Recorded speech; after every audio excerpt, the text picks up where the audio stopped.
Buenas tardes, doctora. Mi nombre es Leona Esther Vázquez y el día de hoy le voy a estar hablando sobre cómo manejar las infecciones urinarias complicadas de acuerdo a la guía IPSA 2025.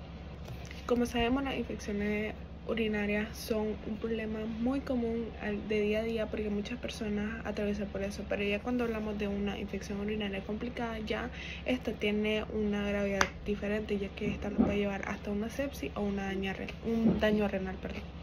Como primer paso para identificar si esta es una infección urinaria complicada, tenemos que ver si hay síntomas y signos para ver si es complicada, porque no podemos tratar una infección urinaria que no es complicada como esta. Se debe identificar si hay fiebre o algunos signos sistémicos como puede ser la hipotensión. También si hay dolor en un flanco, si hubo inserción de un catéter urinario últimamente. También una nefrostomía o un tratamiento urológico reciente en el paciente. También detectar si hay una litiasis o una infección urinaria de vía alta o vía baja, o algunos factores inmunosupresores como puede ser la diabetes u otras enfermedades. Para tener un diagnóstico de esto completo tenemos que hacer un urocultivo. El urocultivo es nuestro gol estándar para ver si hay bacterias, porque estas son detectables en el urocultivo, porque cuando nosotros hacemos exámenes de orina pueden llegar a alterarse algunas veces si no se realizan de la manera adecuada. Y también es importante saber por qué hay bacterias que pueden llegar a hacer mucho daño. También esto se hace para evitar darle al paciente un antibiótico cuando no lo necesita, porque sabemos que puede llegar a hacer resistencia a este. También se le hace lo que es un hemocultivo cuando hay sospecha de sepsis y también si el paciente presenta fiebre. Y se le hace un ultrasonido renal o TAC si sabemos que hay un absceso renal o una falla obstructiva. Cuando nosotros tratamos bien y precozmente infecciones como puede ser la pielonefritis o absceso perirenal, el diagnóstico y el tratamiento cambia mucho. Ok, ahora sí sabemos que hay una infección, tenemos que elegir un tratamiento. Y este tratamiento inicial tiene que depender del contexto del paciente. Si es un paciente que se encuentra hospitalizado o con sepsis, a estos pacientes con sepsis o que están hospitalizados lo que le damos es cefepima, piperacillina, tazobactam o carbapanel. A un paciente que está ambulatorio o estable le podemos dar fluoroquinolona. También tenemos que saber la duración del tratamiento. La ISDA recomienda de 5 a 7 días con fluoroquinolona si hay una buena respuesta. También de 7 a 10 días con beta-lactámicos si hay una mejoría lenta o hay absceso. Y el paciente tiene que suspender su medicamento cuando ya hayan resultados, cuando el paciente esté afebril, su orina clara y se le haya realizado un cultivo y salga negativo. También debemos de saber el manejo de causas subyacentes en las infecciones urinarias del tracto urinario complicada, ya que estas no se curan por sí solas. O sea, no se curan por sí solas con antibióticos. Tenemos que buscar lo que es el foco y la causa anatómica. Por eso en esta guía dice que si hay catéteres hay que retirarlo o drenajes que se encuentren contaminados. También tratar la obstrucción urinaria y drenar abscesos renales.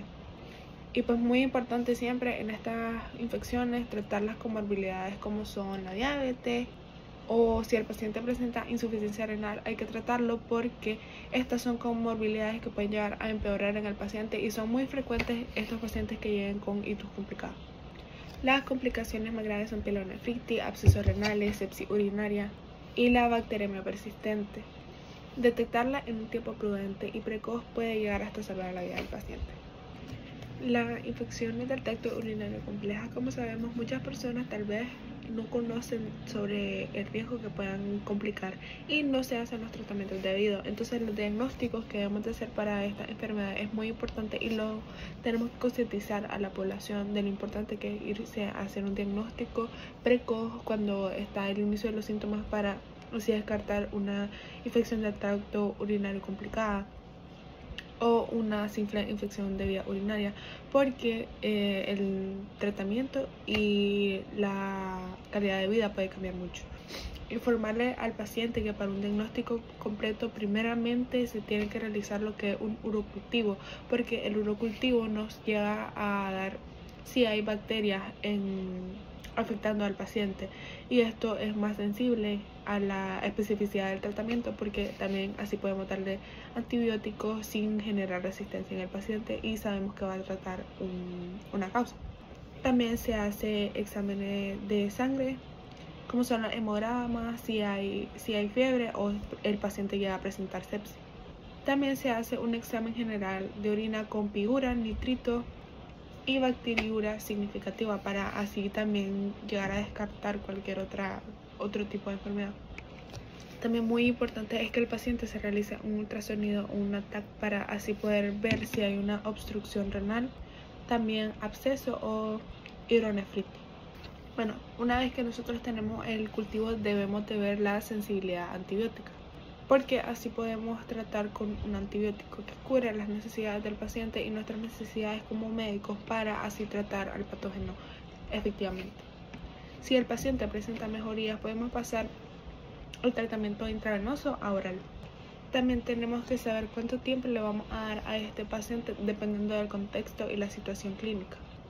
Si hay una complicación de infecciones del tracto urinario sin bacteriemia, se debe de dejar de 5 a 7 días. Si ya hay con bacteriemia leve, se aumenta de 7 a 10 días. Si el paciente presenta una pielonefritis y tiene una respuesta, se puede dejar 7 días. Y si ya el paciente tiene un absceso renal o una pielonefritis más complicada, se debe dejar de 10 a 14 días según su evolución, si no más tiempo. Y tiene que tener más drenaje. El manejo de complicaciones es muy importante, porque sabemos que una pielonefritis enfisematosa por medio de bacterias puede llegar a ser una infección necrotizante, y esto es muy grave, muy feo en el paciente. El paciente debe sentirse demasiado mal, y es muy importante tratar estas complicaciones porque nosotros tenemos que preservar la vida del paciente. También tenemos la pielonefritis, que esta es pus dentro del colector renal. También tenemos los abscesos renales o perirrenales, que estos son complicaciones que los pacientes pueden llegar a tener también por las comorbilidades que presenten. Y una bacteriemia persistente o sepsis urinaria, es muy importante mantenerlo al paciente hospitalizado.